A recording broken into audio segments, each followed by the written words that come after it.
Right breaking news చూస్తున్నాం. Bollywood hero Saif Ali Khan దాడి కేసులో బిగ్ ట్విస్ట్ నెలకొంది. ఫేస్ రికగ్నిషన్ టెస్ట్ లో అయితే నిందితుడికి పాజిటివ్ వచ్చింది. జనవరి 16న సైఫ్ పై దాడి చేసిన బంగ్లాదేశ్ కు చెందిన షరీఫుల్ ఇస్లాం ప్రస్తుతం పోలీసుల అదుపులోనే ఉన్నారు. షరీఫుల్ కు 14 రోజుల రిమాండ్ విధించింది. సో సీసీటీవీ ఫుటేజ్ లోని విజువల్స్ కు షరీఫుల్ ఇస్లాం ఫేస్ మ్యాచ్ అయింది. ఇప్పుడు విజువల్స్ లో చూస్తున్నారు. First of all CCTV footage visuals ను చూస్తున్నారు ఆర్టీవీ స్క్రీన్ పైన. అక్కడున్న ముగ్గురు వ్యక్తులు అయితే ఇద్దరు డౌట్ గానే ఉన్నారు. ఆ 2 బాక్సెస్ లో అయితే ఇద్దరు అనుమానితులు. సో అక్కడున్న థర్డ్ బాక్స్ లో ఉన్న వ్యక్తిని ఇప్పుడు అక్కడున్న పోలీసులు క్రైమ్ బ్రాంచెస్ కూడా గుర్తించారు. అతనే షరీఫుల్ అని చెప్పేసి. సో ఈ 2 బాక్సెస్ లో ఉన్న వ్యక్తిని కూడా అవతల సైడ్ సెకండ్ బాక్స్ లో ఉన్న వ్యక్తిని ఆ సీసీటీవీ ఫుటేజ్ లో ఉన్న వ్యక్తిని ఇద్దరిని ఫేస్ షరీఫుల్ ఇటు ఫేస్ ఇన్ సీసీటీవీ ఫుటేజ్ లో ద్వారానే ఇద్దరు ఒకే ఫేస్ రికగ్నిషన్ అయింది. అక్కడ ఉన్న వ్యక్తియే షరీఫుల్ అని కూడా పోలీసులు గుర్తించారు. సో అక్కడున్న దాడి జరిగిన రోజు షరీఫుల్ అండ్ నెక్స్ట్ సెకండ్ బాక్స్లో ఉన్న వ్యక్తి ఫస్ట్ బాక్స్లో ఉన్న వ్యక్తికి పోలికలు సెట్ అవ్వట్లేదని కూడా పోలీసులు గుర్తించారు. కానీ సెకండ్ బాక్స్లో ఉన్న వ్యక్తిని ఇప్పుడు సీసీటీవీ ఫుటేజ్ ద్వారా పోలీసులు అక్కడున్న క్రైమ్ బ్రాంచెస్ కూడా గుర్తించారు. అతనే షరీఫుల్, అతనే నిందితుడు అని చెప్పేసి పోలీసులు గుర్తించారు.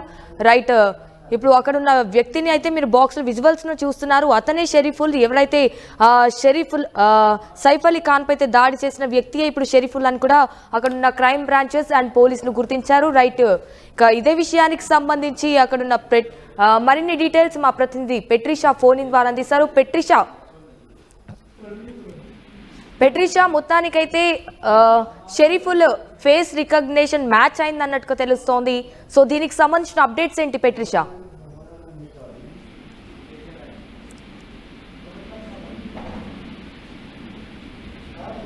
ఇప్పటికే చూసుకున్నట్టయితే కూడా సైఫ్ అలీ ఖాన్ పైన దాడి చేసిన వ్యక్తి షరీఫ్ ఇస్లాం అనే వ్యక్తిని పూర్తిగా కూడా పోలీసులు అదుపులోకి తీసుకున్నారు. అతను ఫేస్ రికగ్నైజ్ చేయడం కూడా జరిగింది. దీంట్లో ప్రధానంగా ఫేస్ డిటెక్ట్ అవ్వడం అయితే జరిగింది. పూర్తిగా చూసుకుంటే కూడా టెక్నాలజీ ద్వారా ఫేషియల్ రికగ్నైజ్ ద్వారా ఫేస్ ని రికగ్నైజ్ చేశారు. అతను మొహమ్మద్ షరీఫుల్ ఇస్లాం గా గుర్తించారు.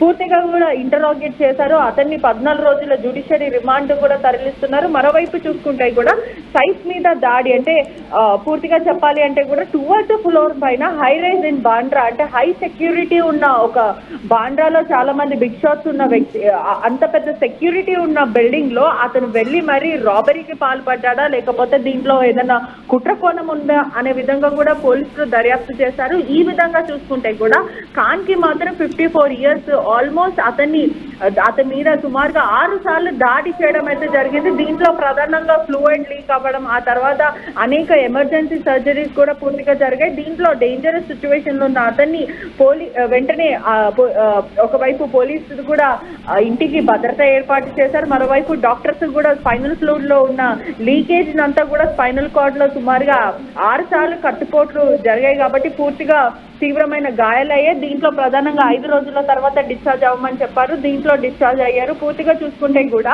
రికగ్నైజ్ అంటే ఫేస్ రికగ్నైజేషన్ లో కూడా పోలికలు అంటే సీసీటీవీ ఆధారంగా అవంతా కూడా ఫేషియల్ రికగ్నైజ్ టెక్నాలజీ వాడి పూర్తిగా కూడా ఏదైతే అతనే స్టాప్ చేశాడంటూ పోలీసులు అనుమానం వ్యక్తం చేశారు. దీంట్లో 14 రోజుల జ్యుడిషియరీ రిమాండ్ విధించే అవకాశాలు చాలా మటుకు కనిపిస్తున్నాయి. మరోవైపు కూడా ఎవరైతే నిందితుడుగా భావిస్తున్నారో అతను ఇస్లాం బంగ్లాదేశ్ నేషనల్ గా గుర్తించారు. అతను సుమారుగా చూసుకుంటే కూడా 14 రోజు అంటే స్థానికంగా ఉన్న చోటు బంగ్లాదేశ్ కి సంబంధించిన వారని అతను తెలుస్తుంది. అతన్ని 19th రోజు అయితే పూర్తిగా అరెస్ట్ చేశారు. మరోవైపు చూసుకుంటే కూడా మొహమ్మద్ షరీఫ్ ఇస్లాం వాళ్ళ తండ్రి కూడా దీని మీద రెస్పాండ్ అయ్యాడు.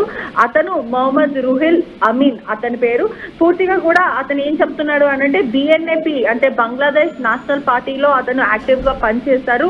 పొలిటికల్ చాలా మటుకు ఒత్తిళ్లు ఉండే పొలిటికల్స్ కి మరి అతనికి చాలా గొడవలు జరిగాయి. దీనివల్ల అతను వదిలి వెళ్ళిపోవడం అంటే కంట్రీని వదిలి వెళ్ళిపోవడం జరిగింది. ఆ క్రమంలోనే మరి ఎందుకు ఇలా చేశాడు అనేది నాకు ఇప్పటి వరకు తెలియదు అంటూ కుటుంబ సభ్యులు అయితే చెప్తున్నారు. బంగ్లాదేశ్ పార్టీలో చాలా యాక్టివ్ గా పార్టిసిపేట్ చేశారు. బంగ్లాదేశ్ నేషనల్ పార్టీ బిఎన్పీలో పొలిటికల్ గా చాలా ప్రెషర్స్ ఉండే, అతనికి ఒత్తిళ్లు ఉండే. ఆ తర్వాత అక్కడి నుంచి కంట్రీ నుంచి ఆయన వదిలేసి ఇండియాకి వచ్చాడు. మరి ఎందుకు ఇలా పాల్పడ్డాడో మాకు కూడా తెలియని సిచ్యువేషన్ అయితే కనిపిస్తుంది. అతను ఇటువంటి వాడైతే కాదు, కేవలం ఒక పొలిటికల్ ప్రెషర్ వల్ల, పొలిటికల్ ఎజెండా వెనకాల ఉండడం వల్ల అతను కంట్రీ వదిలేసి బయటికి రావడం అయితే జరిగింది. మరి దీనికి కారణం ఏంటో మాకు ఇప్పటివరకు తెలియదు అంటూ కుటుంబ సభ్యులు మొహమ్మద్ రూహిల్ ఇమాన్ అతను అయితే స్పందిస్తూ ఉన్నారు. మరి మొత్తం మీద చూసుకుంటే కూడా ఫేస్ రికగ్నైజేషన్ అయితే పూర్తిగా జరిగింది. దీని మీద 14 రోజుల జ్యుడిషియరీ రిమాండ్ తరుస్తారు. ఆ తర్వాత పోలీసులు మళ్ళీ పిటిషన్ దాఖలు చేస్తారు. మాకు ఇంటరాగేషన్ కి సమయం ఇవ్వండి అంటూ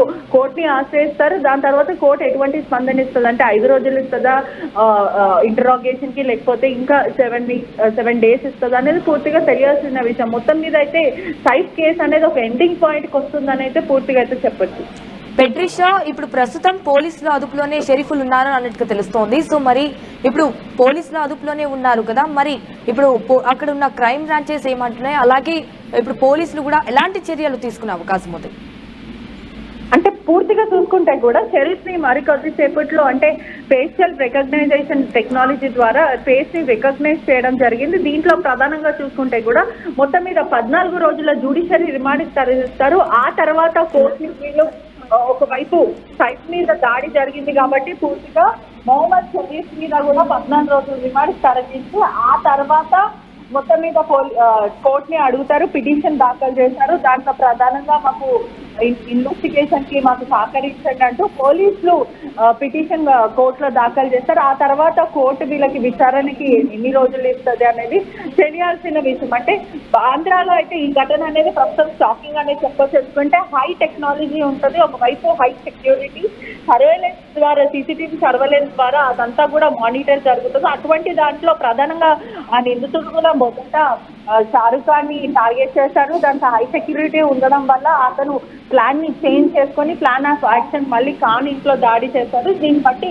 ఏదన్నా టెర్రర్ అటాక్స్ ఉందా, దీంట్లో ఏదన్నా కుట్రకోణం ఉందా అనే విధంగా పోలీసులకు కూడా ఇన్వెస్టిగేషన్ గా కోర్టుని పిటిషన్ దాఖలు చేసి ఆ తర్వాత ఇన్వెస్టిగేషన్ మొదలు పెట్టారని పూర్తిగా అయితే తెలుస్తుంది. Right పెట్రిషా, thank you for the updates. So చూస్తున్నారు అక్కడ విజువల్స్ లో అయితే చూస్తున్నారు మీరు, అక్కడ ఉన్న దృశ్యాలకి సీసీటీవీ ఫుటేజ్ లో అయితే లాస్ట్ బాక్స్ లో ఉన్న వ్యక్తినే ఇప్పుడు షరీఫుల్లా అని కూడా గుర్తించారు. ఇద్దరు డౌట్ పర్సన్స్ అయితే ఇద్దరు ఉన్నారు. ఎవరైతే ఉన్నారో అక్కడున్న ఇద్దరితోనే ఫస్ట్ దాడి జరిగిన రోజు చూడొచ్చు మీరు విజువల్స్ పైన. అక్కడ జనవరి 16న 1:30 కంటే అర్ధరాత్రి అప్పుడు ఆ షరీఫుల్ ఆ వ్యక్తి ఎవరైతే ఉన్నారో ఆయన స్టెప్స్ ఎక్కుతున్నారు. సో సెకండ్ బాక్స్ లో కూడా చూస్తున్నారు మీరు. జనవరి 16 అదే రోజున అంటే 2:30 midnight 2:30కి ఆయన అప్పుడే దాడి చేసి మరి అక్కడ నుంచి స్టెప్స్ పైన దిగుతూ వెళ్తున్నారు.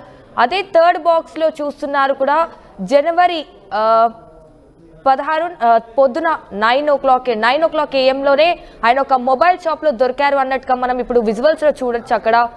సో ఇప్పుడు ఈ నిందితుడే ఈ బాక్స్ లో ఉన్న ఆ సీసీటీవీ ఫుటేజ్ ద్వారానే ఇప్పుడు షరీఫుల్ ని గుర్తించారు అక్కడ ఉన్న పోలీసులు.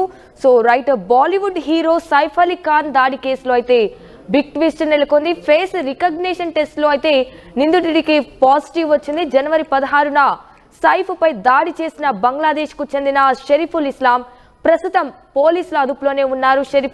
షరీఫుల్ కి 14 రోజుల రిమాండ్ విధించారు. అలాగే సీసీటీవీలోని విజువల్స్ కు షరీఫుల్ ఇస్లాం ఫేస్ మ్యాచ్ అయ్యింది. అలాగే ఇప్పుడు చూస్తున్నారు అక్కడున్న బాక్స్ లోనే రెండు ఉన్న బాక్సెస్ లోనే షరీఫుల్ ని గుర్తించారు పోలీసులు. అలాగే క్రైమ్ బ్రాంచెస్ కూడా చూస్తున్నాయి అక్కడ ఉన్న వ్యక్తినే అతనే షరీఫుల్ గా గుర్తించారు.